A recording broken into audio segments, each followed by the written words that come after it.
जय हिंद दोस्तों, welcome to IAS की घड़ी में। दोस्तों, थंबनेल है कैसे ओबामा ने पूरे यूरोप को देख लिया। जी हाँ, बिल्कुल सही बात है। ओबामा, हालांकि सिर्फ ओबामा नहीं, अगर हम यहाँ पर देखें तो हम यहाँ 3 प्रेसिडेंट की कहानी जानते हैं। अगर अमेरिका के इन 3 प्रेसिडेंट को देखा जाए तो आपको समझ में आएगा कि ये वो 3 प्रेसिडेंट अमेरिका के हैं जिन्होंने अपनी ग्रीड के चलते, चाहे आप इसमें इस तरीके से देखें कि चाहे आप यहाँ पर इन तीनों के बारे में साफ तौर पर लिखा है, during 23 years, these 3 people invaded 9 Islamic countries, murdered 11 million Muslims, and nobody called them terrorists.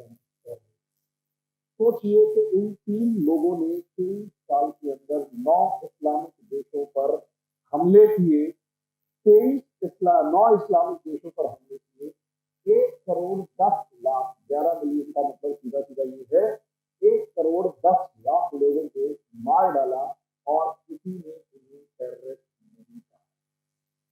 जो भी इस तंज को कस रहा है या जिसने भी इसके ऊपर कमेंट किया, इसका सीधा सीधा मतलब ये है कि टेररिज्म को जिस तरीके से डिफाइन किया जा रहा है, या यूं कहें कि टेररिज्म जो है उसको अलग अलग डेफिनेशन दी जा रही है और उन डेफिनेशन को देने वाले भी यही। लेकिन हमारे सामने जो ओबामा की मेरा पूरा फोकस जो है वो कहीं ना कहीं ओबामा, कैसे ओबामा ने एक अपनी पॉलिसी बनाई और कैसे उन पॉलिसीज को इस तरीके से डील किया कि आज के दिन पूरा यूरोप चल रहा है। इंट्रोस्पेक्शन उसे मजबूरी में करना पड़ रहा है कि क्या हो कि वो इस बुरी सिचुएशन से। अगर आप यहाँ देखें तो ओबामा जो है वो हमें फैमिली मैन की तरह दिखाई दे रहा है। ओबामा एज ए फैमिली, कितना हंसता खेलता परिवार है। एक बाप अपनी बेटियों को छोड़ने के लिए जा, लेकिन कौन ये कह सकता है कि ये हंसता हुआ चेहरा जो है, इसने 6 इस्लामिक देशों पर हमला किया और इस्लामिक देशों पर हमला करा 26,000 के करीब, 26,132 से ज्यादा बम जो है वो 6 देशों के ऊपर गिराए और सिर्फ इस ग्रीड में या इस दावे के साथ या मैं जो वो अमेरिका के भले की बात कर रहा हूँ या सिर्फ अमेरिका ही का भला हो, दुनिया में किसी दूसरे का भला हो। इस फैमिली मैन ने कितनी फैमिली को रखेगा, किसी का कोई रिकॉर्ड नहीं। खैर, इसके आगे अगर आप देखें तो यहाँ पर ये हिपोक्रेसी और यूरोप अगर आप यहाँ देखें तो आपको साफ नजर आएगा कि नोबेल पीस प्राइज इस बंदे को मिलता है। नोबेल पीस प्राइज 26,000 बम गिराने वाले को 2008 के अंदर ही, 9 के अंदर ही पीस प्राइज दे दिया जाता है और ये कहा जाता है कि तुम दुनिया में सर्वश्रेष्ठ शांति स्थापित करने वाले व्यक्ति हो, इसलिए आपको ये पीस प्राइज दिया जाता है। इतनी बड़ी। खैर, ये जो नीदरलैंड वाले देते हैं, इसकी साफ बात ये है कि अभी समझ में आएगा कि भैया ये जो हिपोक्रेसी है, आज के दिन Europe is burning, Europe is burning. मैं साफ कह रहा हूं, दुनिया देख रही है कि यूरोप जल रहा है और उस यूरोप को जलाने वाले को खुश करने के लिए इन यूरोपियंस ने नोबेल पीस प्राइज हंसता हुआ होगा। ऐसा लग रहा है laughing on this world, laughing on this world, इस दुनिया के ऊपर हंसता हुआ बड़ा कि तुमने मेरा क्या उखाड़ दिया, तुमने मेरा क्या। लेकिन यहाँ एकदम रोता हुआ ओबामा भी। ये आंसू किस नाम पे हैं? ये आंसू किस टाइम से दिखाई दिए जब गन वायलेंस के अगेंस्ट एक गन वायलेंस, यानी अमेरिका में हर दूसरे कुछ महीने के बाद आपको एक चीज वहां पर साफ तौर पर नजर आती है और वो ये है कि कोई बच्चा आता है, बंदूक उठाता है, कई कई सारे दूसरे बच्चे को गोली मारते। कोई इंसान गुस्से में आके एक पार्टी के ऊपर गोलियां चलाता है, कोई कुछ करता है, कोई कुछ करता है, और इस गन कल्चर के अगेंस्ट कोई भी आवाज नहीं उठाता। ओबामा एक मजा हुआ पॉलिटिशियन, ओबामा एक बहुत अच्छे लेवल का पॉलिटिशियन इस चीज को समझता है और ब्रिटिश पार्लियामेंट के सामने ये घड़ियाली आंसू बहाकर कहता है कि शायद मेरे बाद कोई ऐसा प्रेसिडेंट आएगा जो इतना ताकतवर होगा कि इस गन कल्चर के अगेंस्ट कोई ना कोई बिल पास करना। लेकिन ये मुझे ऐसा लगता है घड़ियाली आंसू। क्यों है घड़ियाली आंसू? अभी बात। अगर इसी ओबामा को देखें जो अभी थोड़ी देर पहले हमें आंसू बहाता हुआ नजर आ रहा है, यहां वही ओबामा इन देशों में Mauritania, Morocco, Algeria, Tunisia, Libya, Egypt, Jordan, Syria, Iraq, Iran, Yemen, इन देशों के अंदर बॉम्बिंग करता हुआ यानी बॉम्बिंग करता हुआ साफ नजर आ रहा। अब उस हंसते हुए चेहरे, वो उस उदास मायूस चेहरे, रोते हुए चेहरे से मैं इस नाम से मिला, ओबामा द पीस एस्टैब्लिशर। ओबामा जो पीस दुनिया में शांति लेकर आया, या ओबामा जो दुनिया के अंदर आग लगाता है। लेकिन मेरा यहाँ पर जो स्टेटमेंट है, मेरा जो ऑब्जेक्टिव है वो है यूरोप के अंदर होने वाली वायलेंस के इस पूरे मामले को दूर करना। अगर आप देखें तो इस टाइम पर यूरोप में जो वायलेंस हो रही है वो किस वजह से है? यूरोप में वायलेंस, एक तरफ यूरोप के अंदर वो लोग हैं जो यूरोप के नेटिव, और दूसरी तरफ यूरोप के अंदर वो है जो कि रिफ्यूजी या फिर माइग्रेंट। और ये जो रिफ्यूजी या माइग्रेंट हैं, असलियत में यही लोग वहां पर बवाल काट रहे हैं। नोएल एम नाम का वो जो 19 साल का या 17 साल का लड़का जिसे सीने में गोली मारी गई,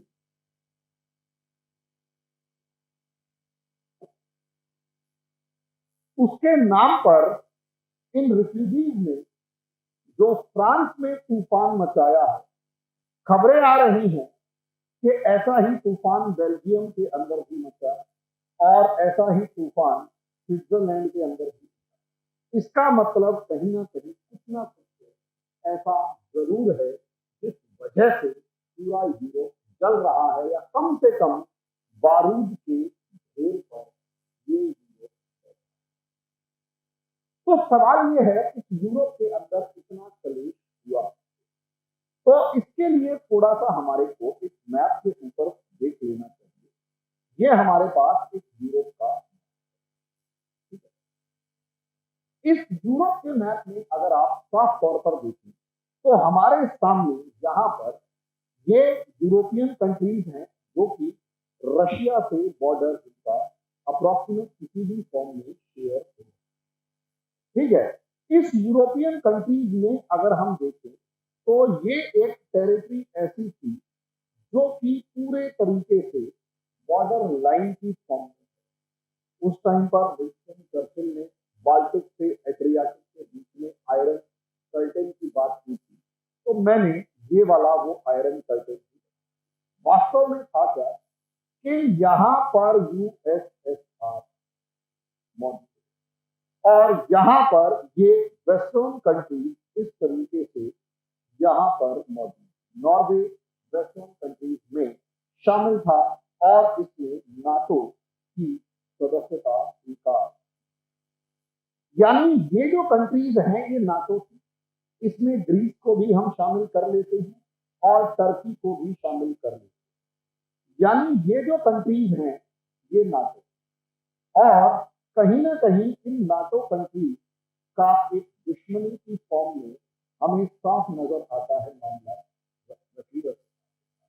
लेकिन अगर हम यहाँ देखें तो ये एक तरीके का बॉर्डर, ये बॉर्डर इस तरीके से कि भैया यहाँ पर कहीं ना कहीं ये वो जोन है जहां मिक्सचर फॉर्म में आपको कभी कम्युनिस्ट कभी कैपिटलिस्ट दोनों गवर्नमेंट मिलेंगी भले ही ये प्रो यूएसएसआर थी, लेकिन फिर भी काफी हद तक यहाँ पर दोनों का एक बीच बचाव वाला इंफ्लुएंस चलता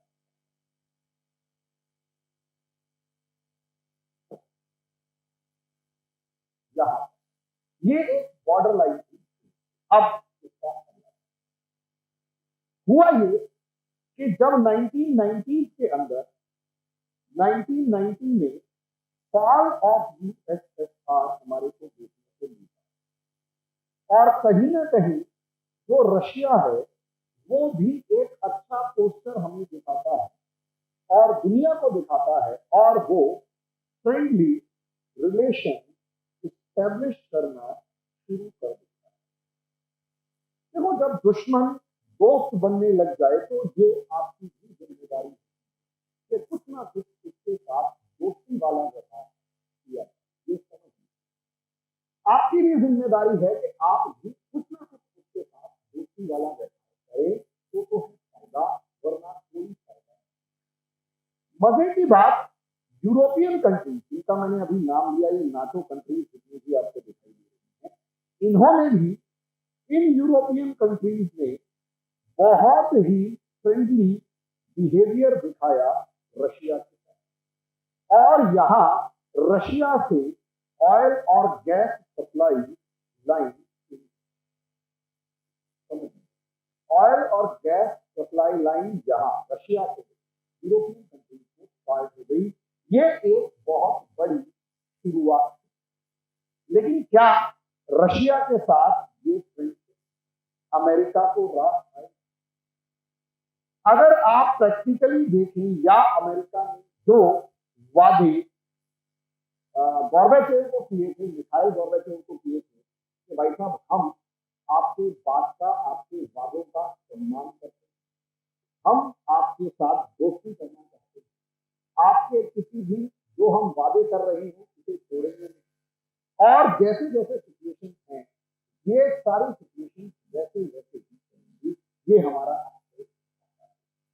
जब ये हुआ, या जब ये सिचुएशन आई, तो यहां हम एक तरफ साफ देख सकते हैं कि अमेरिका ने कोशिश किया, लेकिन क्या वो कोल्ड वॉर जो अमेरिका के टाइम पर चला, क्या वो कोल्ड वॉर कभी खत्म हुआ?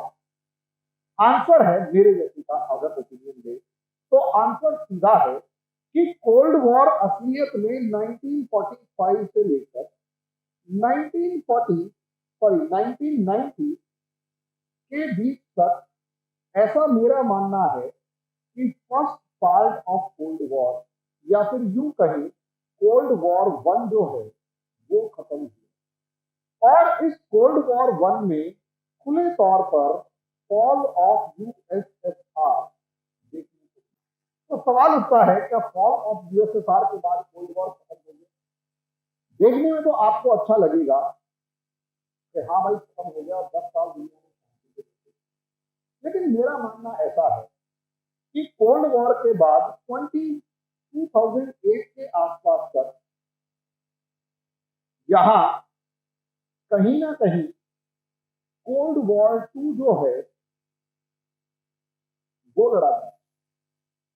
भले ही इसे किसी ने टर्म ना दी, किसी ने नाम ना दिया, लेकिन अमेरिका ने जो किया, अमेरिका ने इस लगभग 20 साल के दौरान दुनिया के अलग अलग देशों में जो किया, और जिस तरीके से किया, या यूं कहें बराक ओबामा ने 2008 की जगह अगर मैं इसे 2017 लिख लेता हूं तो ज्यादा अच्छा रहेगा, कि 2017 तक बराक ओबामा ने जो किया 20 जून 2017, अगर हम प्रिसाइज देखें 20 जून 2017 तक ओबामा ने जो भी किया, क्या वो बहुत इजी था, या यूं कहीं बात नॉमिनल था? तो आंसर ये है, बराक ओबामा के टाइम पीरियड तक, यानी 23 साल का जो हम जिक्र करते हैं, उस 23 साल में अब मैंने जो 3 प्राइम प्रेसिडेंट दिखाए कि बिल क्लिंटन, उसके बाद जॉर्ज डब्ल्यू बुश जूनियर, और उसके बाद आपको ओबामा। ये जो तीन मैंने आपको दिखाए थे वो असलियत में इसी फेज के अंदर 92 से आप स्टार्ट हो जाइए 2017 के इन तीनों ने जो तूफान मचाया उसी की कहानी। इन्होंने क्या तूफान मचाया? इन्होंने तूफान ये मचाया कि इन्होंने कभी भी इस चीज को ध्यान दिया ही नहीं। खासकर मैं ओबामा की बात करूं तो ओबामा ने कभी इस चीज को माना ही नहीं कि भाई कोल्ड वॉर खत्म हो गया। ओबामा के टाइम पर सबसे ज्यादा नाटो का एक्सटेंशन आपको यहां पर देखने को मिलता है। जैसे अगर आप देखें तो शुरू की जो 10 देश इस तरीके से बॉर्डर लाइन एकदम से ये वाला जो पोर्शन जो मैंने पिछले वाले उसमें खाली दिखाया है वो पोर्शन एकदम से आपको यहाँ पर एक्सटेंशन ऑफ नाटो की फॉर्म में दिखाई। यहाँ आप देख सकते हैं यहाँ नाटो का एक्सटेंशन साफ नजर आएगा कि ये सारे देश भी एक एक करके कमोबेश बीच में जो छोड़ दिए जाए सारे के सारे नाटो में शामिल होना शुरू हो जाते हैं और रशिया वहां पर अच्छे दोस्त की उम्मीद में चुपचाप खड़ा खड़ा देखता रहे।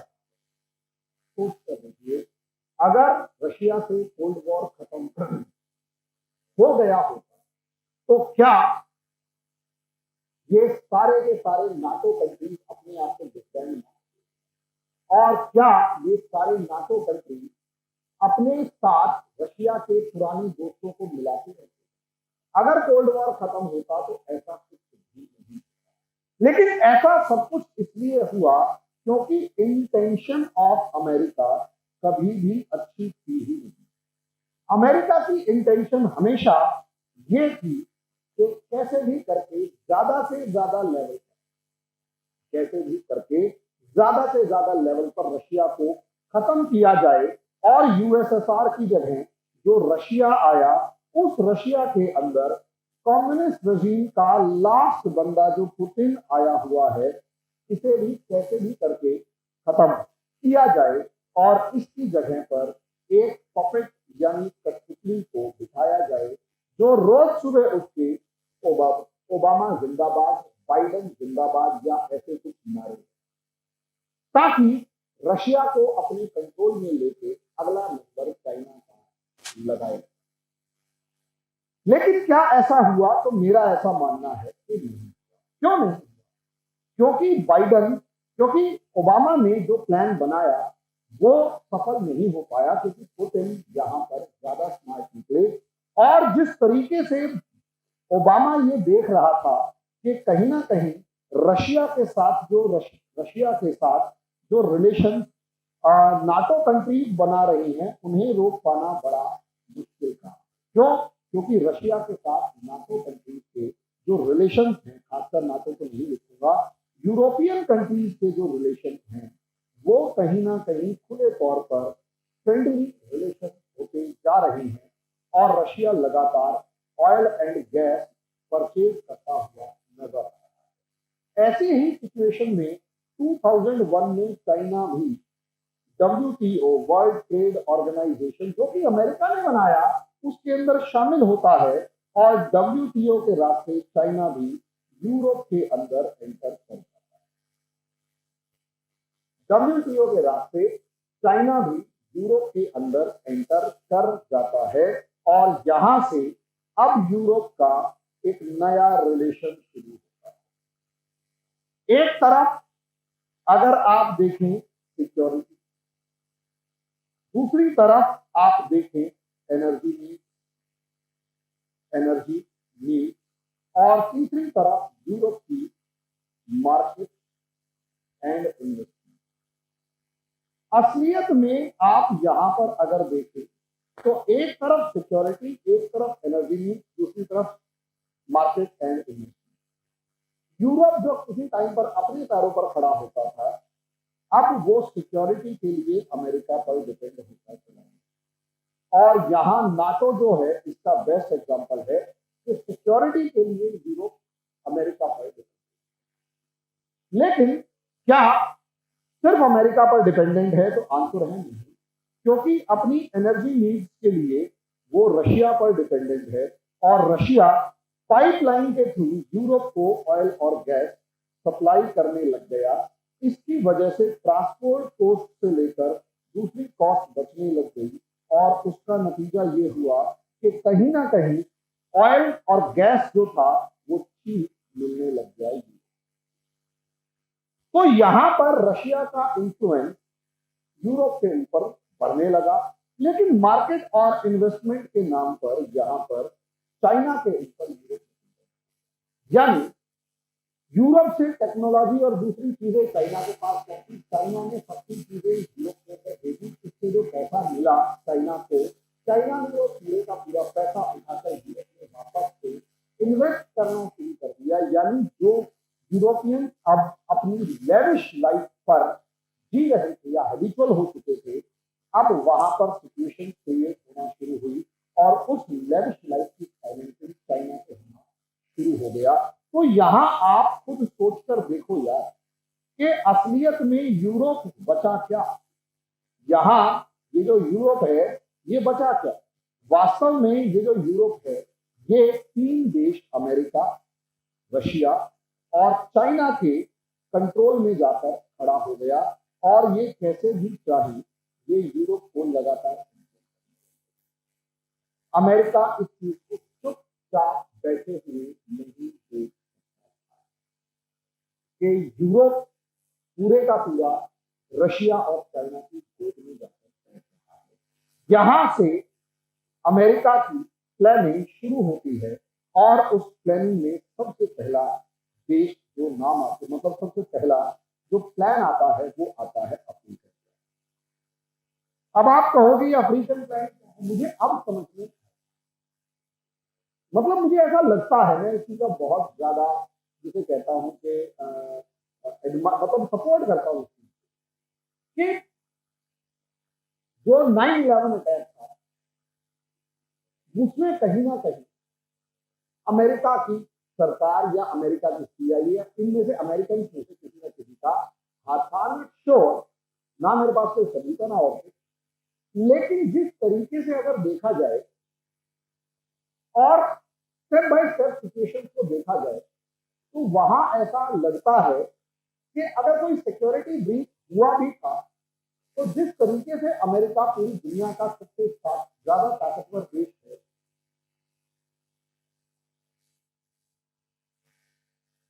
अमेरिका दुनिया का सबसे ताकतवर देश है। ओसामा बिन लादेन या अल जवाहिरी या किसी को भी मरवाना है तो किराए के गुंडे भेजकर या किराए के गुंडों की जगह CIA एजेंट्स को भेजकर या फिर जैसे बड़ा ओसामा बिन लादेन को मारा वैसे पहले ही कोवर्ट ऑपरेशन करके पूरी दुनिया के अंदर से ढूंढ कर इन लोगों को मारा जा सकता। लेकिन अमेरिका ने ऐसा नहीं किया। अमेरिका ने इसे एक बहाने के तौर पर लिया और अफगानिस्तान के अंदर जाकर घुस गया कि मारूंगा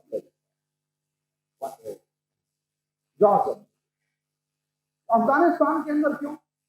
क्योंकि सेकेंड वर्ल्ड वॉर के बाद पॉसिबली सेंट्रल एशिया तक जो रशियन इन्फ्लुएंस अभी भी बरकरार था, इस सेंट्रल एशिया के अंदर कैसे भी करके काउंटर करना था जिसको, एक तरफ रशिया को और दूसरी तरफ चाइना। अगर अमेरिका अफगानिस्तान में बैठा हुआ है तो सेंट्रल एशिया में भी अमेरिका की प्रेजेंस होगी, चाइना, रशिया और यहां से अमेरिका, यानी सेंट्रल एशिया के अंदर अमेरिका एक कंटेंडर बनकर उठा। लेकिन जब बहुत तेजी के साथ अपने देश बना लिए तो लोगों को लगा कि यार अमेरिका अफगानिस्तान से बोर हो गया। लेकिन मेरा ऐसा मानना है कि अमेरिका अफगानिस्तान से बोर नहीं हुआ। असलियत में वो बहुत लंबा चौड़ा प्लान था यूरोप को रशिया और चाइना से दूर करने का। जब अफगानिस्तान में लड़ाई शुरू हो गई तो उसके बाद वही जॉर्ज W. बुश है वो सीधा घुस गया इराक के अंदर और दनादन इराक के अंदर लड़ाई शुरू करके सेकंड जो वॉर है, सेकंड गल्फ वॉर होती है और अगले लगभग कई साल तक वो इसी गल्फ में। फिर आया अपना स्माइलिंग जिंदा। Barack Hussein Obama. इस बंदे ने क्या किया, जो मैंने अभी आपको फोटोएं दिखाई कि मोरक्को से लेकर इसने बड़े प्यारे वाले प्लान इकट्ठे किए और ये प्लान थे कि कैसे भी करके हम डेमोक्रेसी को आगे बढ़ाएंगे और ह्यूमन राइट्स को आगे बढ़ाएंगे। अब सोचकर देखिए, जो वॉर ऑन टेररिज्म था वो अब बदलकर वार फॉर डेमोक्रेसी के अंदर इन्होंने कन्वर्ट कर दिया, वॉर फॉर डेमोक्रेसी। और इस वॉर फॉर डेमोक्रेसी को अगर आप यहां पर देखते हैं तो मोरक्को में, अल्जीरिया में, मॉरिशियाना में, ट्यूनीशिया में, लीबिया में, इजिप्ट में, सीरिया में और यहां तक कि सोमालिया वगैरह के अंदर भी बीच में दोबारा से शुरू किया था। इन सभी देशों, यमन में अगर आप देखते हैं, एकदम से इसने डेमोक्रेसी और ह्यूमन राइट्स के नाम पर अरब स्प्रिंग नाम की एक स्प्रिंग चलाई, अरब स्प्रिंग नाम का एक मूवमेंट। और मजे की बात ये कि यूरोप से ज्यादा लोगों को यहां पर डेमोक्रेसी को सपोर्ट करने के नाम पर भेजा गया और ये कहा गया कि ट्राई करो, सपोर्ट करो इंटरनेट के थ्रू। कैसे सोच कर देखिए, लीबिया में कौन था? गद्दाफी। इजिप्ट में कौन था? हौसनी मुबारक, हौसनी मुबारक। इराक में कौन था? सद्दाम हुसैन। और सीरिया के अंदर कौन है? बशर अल असद, बशर अल। शुरू में तो मेरा मानना यह था कि बशर अल असद से लेकर सद्दाम हुसैन से लेकर ये जितने भी हैं, हौसनी मुबारक से लेकर गद्दाफी से लेकर जितने भी हैं, असलियत में ये रशिया के सपोर्टर रहे। इस वजह से अमेरिका इनके पीछे। लेकिन वार ऑन टेररिज्म के नाम पर या बायो वेपन्स के नाम पर जिस तरीके से इनके अंदर हमले किए गए, और यहां तो छोड़ो, जो बायो वेपन्स को जॉर्ज डब्ल्यू बुश का नारा था, इसका तो नारा और ज्यादा हंसता हुआ प्यारा सा लग रहा है, डेमोक्रेसी और ह्यूमन राइट्स। एक बात आप पूरा इंटरनेट छान कर देख लीजिएगा, बशर अल असद हो गया, सद्दाम हुसैन हो गया, गद्दाफी हो गया, हौसनी मुबारक हो गया, ये जितने भी थे, क्या इनमें से किसी एक ने भी किसी टेररिस्ट ऑर्गेनाइजेशन को सपोर्ट किया? यहां तक कि जब अमेरिका पर हमला हुआ तो सद्दाम हुसैन ने उस टेररिस्ट अटैक को क्रिटिसाइज किया। Osama bin Laden, al Zawahiri जैसों को सद्दाम हुसैन या बशर अल असद या हौसनी मुबारक या लीबिया का जो गद्दाफी था, इनमें से किसी ने। वार ऑन टेररिज्म अमेरिका जो ड्रामा कर रहा था, असल में ये लोग थे जो वॉर ऑन टेररिज्म को कर रहे थे या टेररिज्म से लड़ने का काम कर रहे थे। लेकिन ये लोग वो थे जो पॉसिबली रशिया के किसी टाइम पर यूएसएसआर के सपोर्टर रहे। पुतिन के साथ भी इनके रिलेशन अच्छे थे, लेकिन इन्होंने कभी भी अमेरिका के सामने ये लोग सीधे तौर पर दिखते थे। इनकी सिर्फ ये, इस वजह से इस हफ्ते में बराक ओबामा ने इन सब देशों में आग लगानी शुरू कर दी अरब स्प्रिंग के नाम पर। 2011 से जो अरब स्प्रिंग चला, उस अरब स्प्रिंग को अगर आप मोटे तौर पर उठाकर देखेंगे तो आपको एक चीज यहां पर साफ नजर है, वो ये कि यहां इन देशों के अंदर Morocco, Algeria, Mauritania, Libya, Egypt, Syria, Iran, Iraq और उसके बाद सूडान भी है, यमन भी। यहां अगर कहीं पर देखें तो जहां ये डार्क कलर का मामला नजर आ रहा है, इसमें अपराइजिंग क्रश, जहां पर भी ये डार्क कलर के दिखाई दे रहे हैं, यहां पर अपराइजिंग को बुरे तरीके से क्रश कर दिया गया। चाहे ट्यूनीशिया हुआ, रेजीम टॉपल या कुछ भी, चाहे इजिप्ट हुआ, चाहे कुछ भी। लेकिन अगर आप देखें रेड वाले फॉर्म में लीबिया, यहां अभी भी बहुत है। अच्छा, मजे की बात इसमें कि अमेरिका को इससे फायदा हुआ या नहीं हुआ। जैसे ही लीबिया से बशर अल असद गया, जैसे ही लीबिया से बशर अल असद गया, इस लीबिया पर कब्जा करने के लिए एक तरफ से फ्रांस अपनी आर्मी भेज देता है, दूसरी तरफ से टर्की अपनी आर्मी भेज देता है। दो नाटो कंट्रीज लीबिया पर कब्जा करने के लिए लड़ भिड़ पड़े। अब आप अंदाजा लगाकर देखिए मामला क्या रहा होगा कि दो नाटो कंट्रीज लड़ भिड़ पड़े। कैसा रहा कि हमें लीबिया पर कब्जा करना, हमें लीबिया पर कब्जा, ये काम करने के लिए बराक ओबामा ने किया। लेकिन कोई बात नहीं, कोई बात नहीं तो खैर क्या, लेकिन हाँ, इन्होंने जिस तरीके से पूरे के पूरे यूरोप में आग लगाई on the name of democracy, उसके बाद जब इनका दिल नहीं भरा तो वहां पर 2011-12 के अंदर अरब स्प्रिंग चलता है। 2016 से मजे की बात, 2011-12 के अंदर इंडिया में भी ऐसा ही एक अन्ना हजारे मूवमेंट,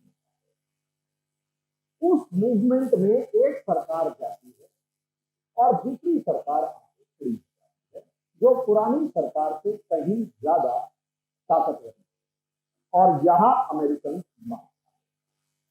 2016 में जिन देशों का मैं नाम बता रहा हूं वहां पर 26,172 बॉम्ब गिराए गए, और ये रहा उन देशों के नक्शे जिन 6 देशों के अंदर अमेरिका ने बॉम्ब, समझे। इसका नेक्स्ट लेवल ये कि जिन 6 देशों में अमेरिका ने बॉम्ब गिराए, जिस नाम पर गिराए, वहां अगर आप देखें तो या तो अलकायदा या फिर अलकायदा और आईएसआईएस दोनों की एक्टिविटीज आपको यहां पर मिली। यानी जहां जहां बम गिराए वहां वहां पॉलिटिकल वैक्यूम क्रिएट हुआ, और जहां जहां पॉलिटिकल वैक्यूम क्रिएट हुआ वहां वहां अल कायदा और आईएसआईएस ने अपने पैर दिए। यानी ये वो लोकेशन हैं, यानी ये वो रीजन हैं जहां पर बहुत जबरदस्त लेवल पर, बहुत जबरदस्त लेवल पर, जिसे हम कहेंगे कि जिसे कहते हैं कि टेररिज्म फैल चुका था, और यहाँ इंटरनली डिस्टर्बेंसी क्रिएट होना शुरू हुआ। यहाँ पर लोगों का जीना तक मुहाल हो गया। अब लोग कैसे भी करके एक सेफ जोन के अंदर जाने की सोच, यहाँ सऊदी अरेबिया, यमन, कुवैत वगैरह जितने भी हैं, भाई साहब ये तो देखने की तो दूर की बात है, देखने भी ना दे। और यही, अच्छा यहाँ एक रिपोर्ट है, वॉशिंगटन पोस्ट की एक रिपोर्ट जो कि काफी टाइम बाद छपी, उसमें कहा कि 2011 में जो अरब स्प्रिंग थी वो प्री डेमोक्रेसी एफर्ट कहां तक कामयाब हुए, उनको एक पूरी लिस्ट थी। यहाँ पर अगर आप देखें सीरिया, लीबिया, इजिप्ट वगैरह, इन सब देशों के अंदर जो है वो अरब स्प्रिंग किसी भी तरीके का डेमोक्रेटिक सेटअप करने में फेल हो गया, और यहाँ पर वॉर सिचुएशन शुरू हो गई, या यूं कहें कि डेमोक्रेटिक वॉर यहाँ पर शुरू हो गई।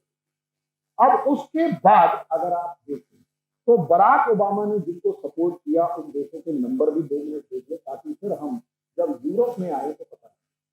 भाई मोरक्को का 20 मार्क्स डेमोक्रेसी के चार्ट में बढ़े, लेकिन पता नहीं किस हिसाब से लीबिया का 1 नंबर बढ़ा, जबकि वहां डेमोक्रेसी नाम की चीज नहीं है। इजिप्ट जहां था वहीं है, Yemen -0, Oman, UAE, Saudi Arabia, Syria, इन सबको अलग अलग लेवल पर मार्क्स दिए गए। बट स्टिल शॉर्ट में समझने वाली बात यह है कि यहाँ पर डेमोक्रेसी के नाम पर जो तांडव हुआ उसने इन सब कंट्रीज को डिस्टर्ब करके रख दिया, और यहां से ये क्राइसिस,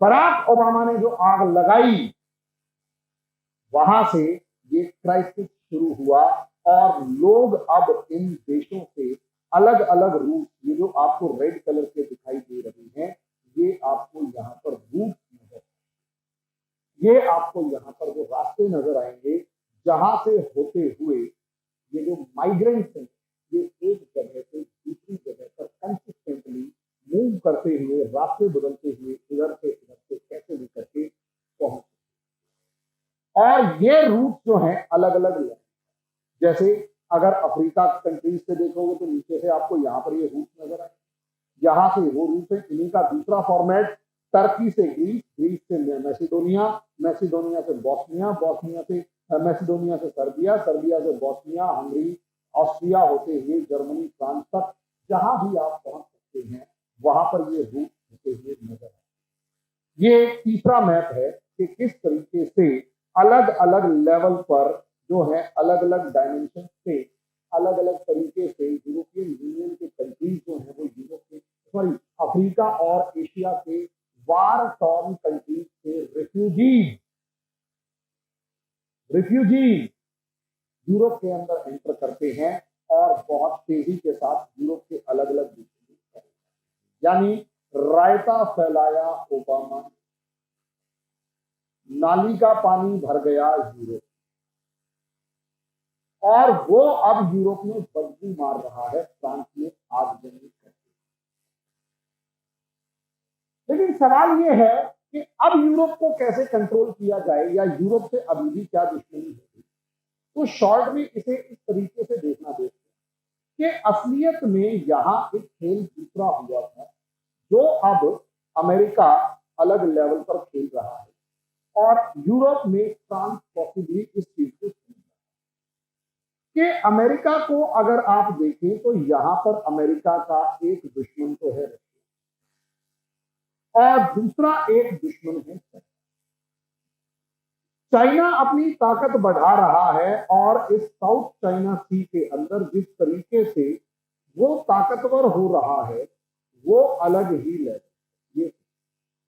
लेकिन दूसरी तरफ रशिया से इस नाटो कंट्रीज के एक बहुत फ्रेंडली रिलेशन इस्टेब्लिश हो चुके हैं ऑयल एंड गैस के नाम और इसी नाटो के चाइना के साथ मार्केट और इन्वेस्टमेंट के नाम पर बहुत अच्छी रिलेशन इस्टेब्लिश हो चुके। लेकिन अमेरिका जो है वो इस चाइना से दुश्मनी मान रहा है।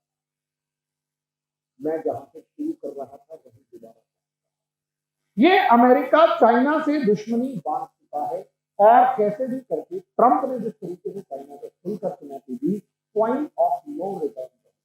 ओबामा तो ऐसा था कि इसने तो चाइना के एजेंट की तरह काम किया और दुनिया की कंपनी चाइना खैर ट्रंप ने ओबामा चाइना के साथ एक फ्रंट खोला और बाइडेन को ना चाहते हुए भी अब चाइना से लड़ना पड़ रहा है क्योंकि चाइना का असली चेहरा अब सामने आता हुआ नजर आ रहा है। ऐसी अमेरिका ने जब ये कहा कि चाइना हमारा दुश्मन है तो नाटो कंट्रीज ने कहना शुरू कर दिया कि भैया चाइना इतना हमारे लिए खतरा कैसे।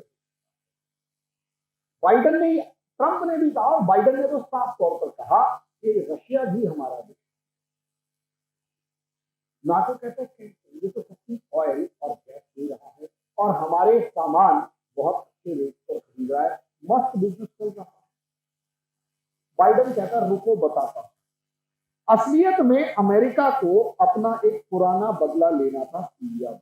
ओबामा के टाइम पर बाइडेन और ओबामा के टाइम पर बाइडेन वाइस प्रेसिडेंट होता था और ओबामा जो है वो प्रेसिडेंट। सीरिया के अंदर जब ये लोग लड़ने पहुंचे तो सीरिया के अंदर आईएसआईएस से का राइज हो चुका था और अमेरिका इस आईएसआईएस को लड़ने का ढोंग कर रहा था और सीरिया के अंदर रिबेलियस फोर्सेस को वहां पर खड़ा कर दिया अमेरिका के द्वारा और अमेरिका इन रिबेलियस फोर्सेस को सपोर्ट करता है। आपको याद होगा 2014 का ही मामला है। इस 2014 के अंदर दो बड़े कांड हैं।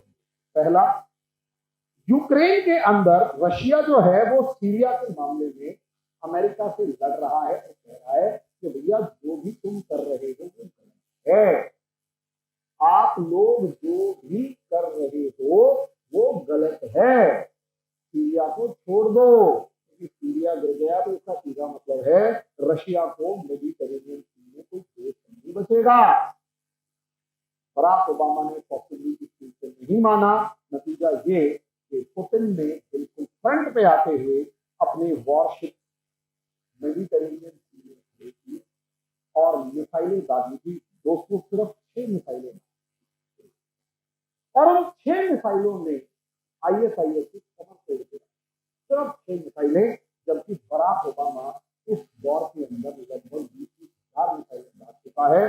सीरिया के अंदर ही 4,500 से ज्यादा मिसाइलें। आईएसआई कमर तोड़ने की 2013 सिर्फ 6 मिसाइल। यहां से इस बाइडन को भी वो हार बर्दाश्त नहीं हुई होगी और बराक ओबामा को भी बर्दाश्त नहीं हुई होगी, और यहीं से उसका बदला यूक्रेन की फॉर्म में लिया गया। यूक्रेन को तो जलाया है। यूक्रेन के अंदर लड़ाई करके दो चीजें साफ तौर पर नजर आई। क्या? सोचकर देखो, यूक्रेन से जैसे ही लड़ाई शुरू होती है, रशिया भाई यूरोप के ऊपर क्या असर है? सोचकर देखिए, यूरोप एक तरफ अमेरिका है, एक तरफ रशिया है और एक तरफ चाइना। आप सोचिए, आपको भी याद होगा, हम सबको याद है, पूरी दुनिया है, कोरोना आया, नाम लगा चीन का, अच्छा नहीं था, वो बात की बात। दुनिया में कोई रिपोर्ट अभी प्रूव नहीं कर सकती है चाइना कौन से देश में रियलिटी नहीं। चाइना की पूरा हम सिर्फ मान ले कि क्योंकि अमेरिका ने कहा है कि कोरोना आया, कोरोना ने यूरोप के अंदर चाइना के नाम की चाइना इज अभी भी यूरोप चाइना से अपने रिलेशन छोड़ने के मूड में, फिर भी एक दो छोटे छोटे देश लिथुआनिया जैसे उन्होंने चाइना को चैलेंज करने की कोशिश करी, लेकिन एंजेला मार्केल जैसी लेडी कहती है हमारे को जर्मनी और चाइना के रिलेशन अच्छे हैं। अब सोचकर देखिए, चाइना विलन बन गया कोरोना की वजह से। यूरोप के अंदर चाइना के डाउनफॉल शुरू हुआ और कहीं ना कहीं बिजनेस रिलेशन शुरू हुआ।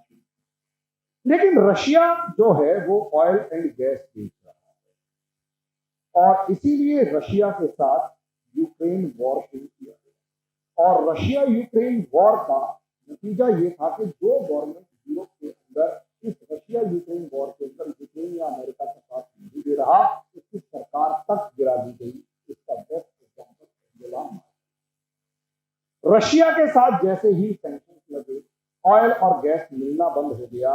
अब ये यूरोप ऑयल और गैस के नाम पर किसके ऊपर डिपेंड हो गया?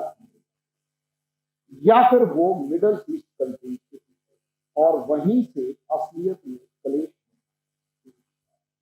यहां ऑयल और गैस जो है, जो रशिया से सस्ते आ रहे थे, वो कॉस्टली हो गए और 3 से 4 गुना बढ़े।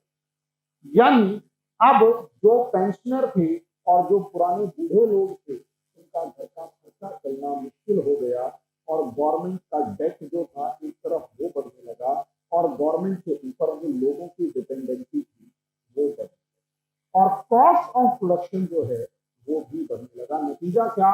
हाई इन्फ्लेशन, या यूं कहें हाइपर इन्फ्लेशन यूरोप के अंदर कई कई जगहों पर दिखने लगा। जर्मनी जो है वो रिसेशन के अंदर। अब अगर जर्मनी रिसेशन के अंदर जा चुका है, फ्रांस के अंदर रिसेशन के सिग्नल दिखाई दे, ब्रिटेन ब्रेग्जिट कर चुका है। शॉर्ट में कहने का मतलब है चारों तरफ सिचुएशन ऐसी बन चुकी है कि हालात बढ़ते बदतर होते जा रहे हैं। ऐसे में यूरोप के जो खजाने वो खाली होते हुए नजर आ रहे। इस वजह से वेलफेयर स्कीम के ऊपर जो भी स्पेंडिंग थी वो रिड्यूस होना शुरू, और जैसे ही रिड्यूस हुई, इसका इम्पैक्ट आप फ्रांस के अंदर खुले तौर पर देख सकते हैं कि पहले तो पेंशन रिफॉर्म का जो था उसके ऊपर कलेश होना शुरू, और दूसरी तरफ एक तरफ पेंशन रिफॉर्म के ऊपर कलेश होना शुरू हुआ और दूसरी तरफ फ्रांस के अंदर जो रायट्स हो रहे हैं उसके पीछे भी कहीं ना कहीं ये इकोनॉमिक सफरिंग वाला पार्ट है कि सरकार जो है वो वेलफेयर स्कीम पर दूसरी चीज के ऊपर ज्यादा पैसे खर्च नहीं कर पा रही। यही एक कारण है कि जो आग अभी फ्रांस में फैल रही है, एक एक करके वो आग, और वो आग हेट्रेडनेस वाली आग, एक दूसरे से गुस्से नफरत वाली आग लगातार यूरोप में फैला रही है। और यूरोप सोच कर देखिए, अरब स्प्रिंग वाली जो आग बराक ओबामा ने लगाई, उसमें पूरा यूरोप जल रहा है और विडंबना देखिए किसी की हिम्मत नहीं पड़ पा रही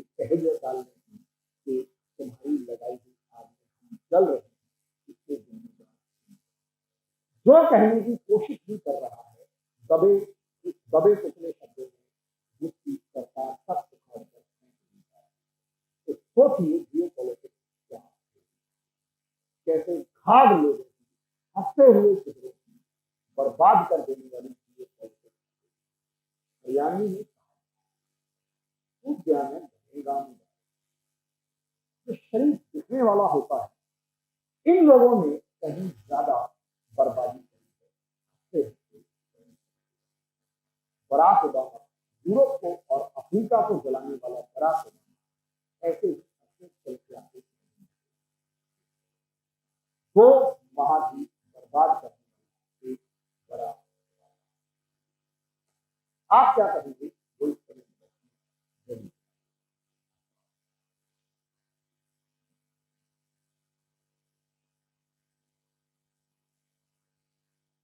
दोस्तों, अगर आप लोगों को मेरे वीडियोस पसंद आते हैं तो मेरे चैनल को लाइक करें, सब्सक्राइब करें, शेयर करें, बेल आइकन जरूर दबाएं, ताकि मेरी ये वीडियो आप लोगों तक जल्दी से जल्दी पहुंचे। दूसरा, हम लोगों मैंने आ, वो स्टूडेंट्स जो किसी न किसी एग्जाम की तैयारी कर रहे हैं, चाहे वो NDRF है, उनके लिए अपनी क्लास नोट्स को अलग अलग फॉर्मेट में यूट्यूब के अंदर तो मैं क्लास जो पढ़ाई रहा हूँ वो, और इसके अलावा मैं जो हमारी क्लासेस होती है उसके अंदर आपको क्या नाम है फेसबुक पे जो हमारे व्हाट्सएप ग्रुप हैं और जो हमारे टेलीग्राम ग्रुप हैं उसमें शेयर कर रहे हैं। अगर आप लोग उनको चाहते हैं और दूसरी बहुत सारी इंफॉर्मेशन जो हम लगातार शेयर करते हैं, अगर आप उनको चाहते हैं तो कंसिस्टेंटली जल्दी से जल्दी